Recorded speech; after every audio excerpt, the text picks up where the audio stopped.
moi, ce sont des bonnes réformes. Je voudrais juste revenir en fait à l'Europe et à l'humanisme, oui. Puisque vous parliez d'Europe et d'humanisme. L'Aquarius est dans l'actualité cette semaine, une nouvelle fois, au large de Malte, 58 personnes à bord, 17 enfants, et l'Europe, justement, apparemment incapable de se décider, de se mettre d'accord. Vous ressentez quoi face à ce spectacle d'incapacité d'agir de l'Europe factuellement, pour le coup ? Écoutez, quand il y a des hommes, des femmes et des enfants qui prennent des risques pour leur survie, on est tous touchés. C'est le grand défi du XXIe siècle, le défi migratoire. Des hommes, des femmes, des enfants qui fuient la guerre, qui fuient la famine, qui fuient les conditions climatiques, et nous ne devons pas nous désintéresser de leur sort. Donc il faut la France est-elle à la hauteur en l'espèce ? Ce que je crois, c'est qu'il faut des solutions européennes, parce que c'est le bon échelon. Il faut avancer sur l'harmonisation du droit d'asile. Il faut avancer aussi sur la protection des frontières comme Frontex. Pardon, je vous coupe, Pierre-Yves Bournazel, mais on parle d'un bateau là, actuellement. Oui, je vais y venir. Mais soyons capables aussi de donner une vision et un cap. Il y a des décisions à prendre à court terme aussi qui ne sont pas prises. Il faut savoir, quand les personnes arrivent sur le territoire, construire des centres humanitaires sur la route des migrations et dans l'ensemble de l'Europe, pour éviter des points de fixation. Car moi, je suis d'abord un habitant du 18e arrondissement. Nous avons vu en première ligne les problèmes que cela pouvait poser. D'abord pour les migrants et les réfugiés, dans des conditions d'hygiène et d'insécurité. Il faut les protéger, dans des centres humanitaires, dans lesquels ils peuvent se poser, se reposer, s'alimenter, préparer leur dossier. S'ils bénéficient du droit d'asile, ils doivent rester sur notre territoire et rentrer dans le droit commun. La question de départ, c'était tout bêtement, est-ce que la France doit ou pas accueillir l'Aquarius, puisque pour l'instant Emmanuel Macron semble s'y refuser. Mais on doit accueillir l'Aquarius si l'Aquarius est proche de nos ports, mais s'il est plus proche de notre port, c'est à notre pays de l'accueillir. Enfin, c'est pour ça qu'il faut une réponse. Même si c'est pour ça qu'il faut. L'Italie dit non. C'est pour faire une réponse européenne. Et c'est pour ça que la réponse européenne elle est essentielle et qu'on ne peut pas avoir des égoïsmes nationaux comme par exemple l'Italie, parce que c'est le sort d'êtres humains.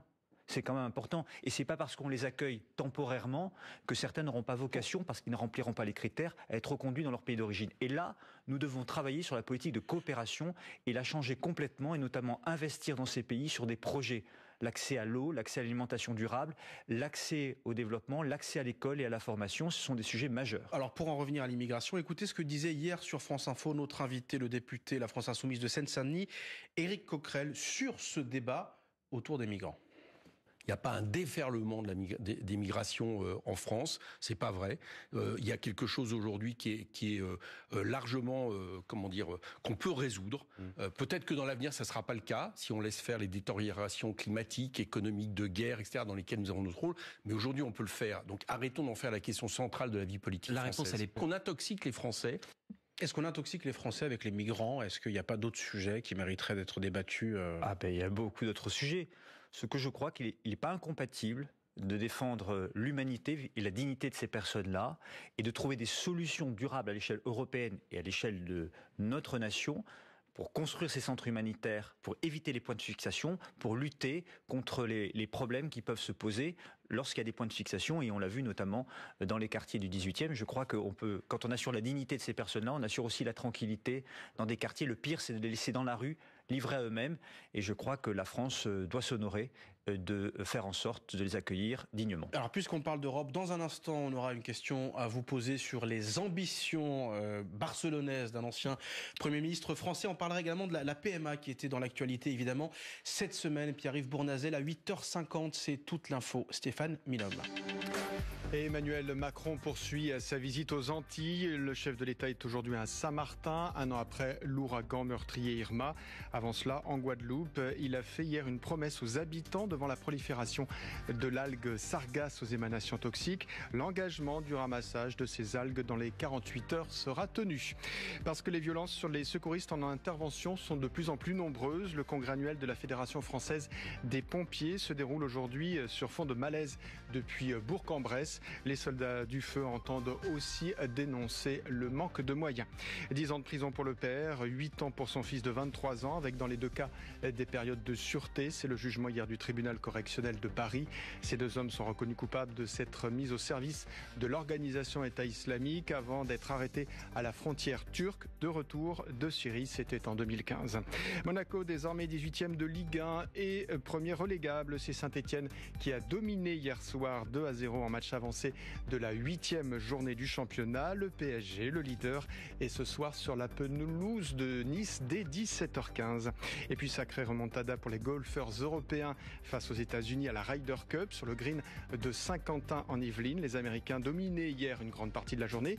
Puis les Européens ont terminé sur 5 victoires à 3. 53 000 spectateurs sont attendus aujourd'hui encore. L'invité de 8h30 sur France Info, Pierre-Yves Bournazel, député Agir de Paris, avec Charlotte Chaffon, journaliste à Vanity Fair. Alors Pierre-Yves Bournazel, Manuel Valls, l'ancien Premier ministre et candidat à la mairie de Barcelone, est-ce que vous saluez son panache, comme ont pu le faire un certain nombre de responsables politiques ?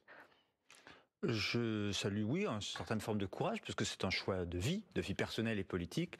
Et je lui souhaite bonne chance. Et j'ajoute une petite question. Manuel Valls est candidat pour justement dépasser les questions locales dont nous avons beaucoup parlé sur Paris et faire de Barcelone une ville européenne. Alors à l'approche des européennes, est-ce que c'est aussi comme ça que les municipales doivent se jouer à Paris, faire de Paris une ville européenne.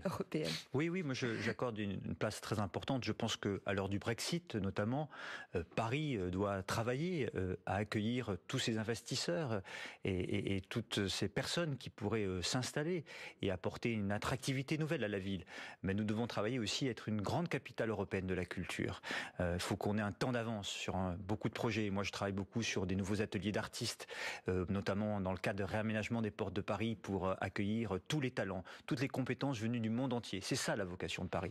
Et Paris doit être la grande capitale européenne qui rayonne et qui donne l'exemple en matière écologique, en matière culturelle, mais en matière d'innovation aussi pour soutenir toutes celles et tous ceux qui créent et qui inventent. Et en matière de droits de l'homme aussi, éventuellement. Le comité consultatif national d'éthique a de nouveau cette semaine pris position en faveur de l'ouverture de la PMA, procréation médicalement assistée, à toutes les femmes. Édouard Philippe, le Premier ministre, encore lui, s'est exprimé sur le sujet. C'était jeudi soir dans l'émission politique sur France 2. On l'écoute. Sur la PMA, je l'ai dit, j'ai longtemps été contre. Et j'ai rencontré des femmes célibataires et en couple qui avaient recours soit en Espagne, soit en Belgique parce que c'est autorisé sur place. J'ai lu un certain nombre de choses parce que mon cheminement il passe à la fois par des rencontres, mais il passe aussi par des lectures.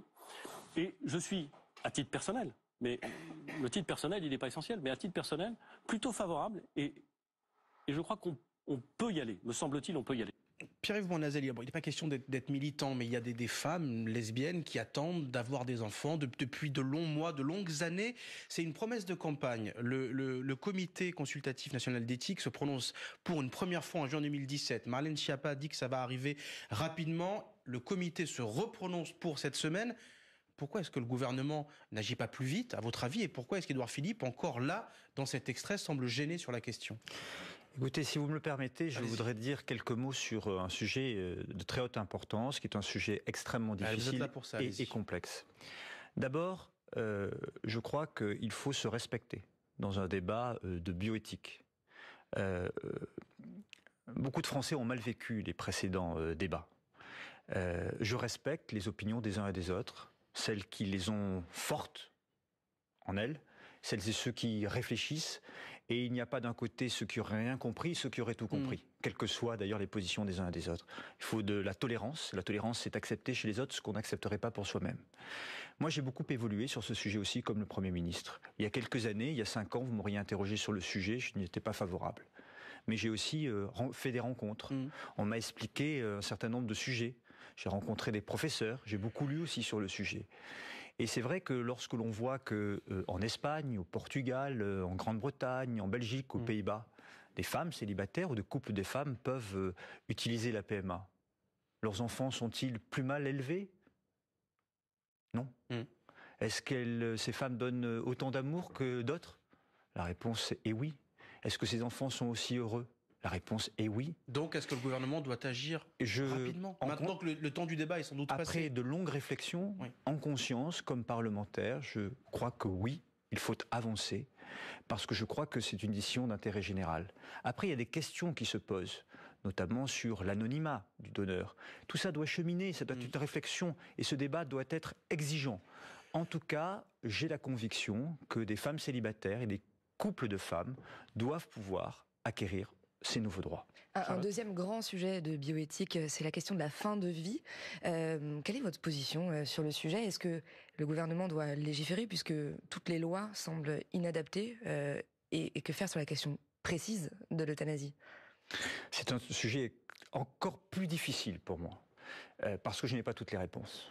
Il y a une loi, la loi Claes-Leonetti, qui est une loi déjà qui doit être appliquée et davantage connue. J'ai regardé ce que a préconisé le comité d'éthique, national d'éthique.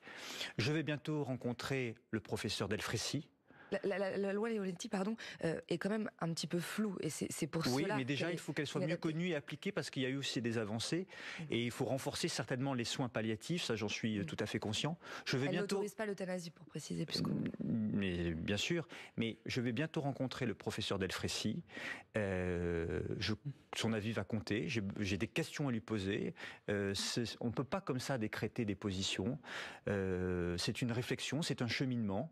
J'ai besoin d'apprendre et de comprendre sur le sujet. Allez, une dernière question rapidement, parce qu'il nous reste quelques secondes avant la musique qui nous dira que c'est terminé. Mais Pierre-Yves Bournazel, Marcel Campion, après des propos homophobes tenus lors d'une réunion publique il y a plusieurs mois, mais qui ont été dévoilés en début de semaine dernière, il cesse ses activités foraines et il se retire du marché de Noël de Paris. Est-ce que vous le regretterez ou pas du tout? Est-ce que vous dites bon débarras?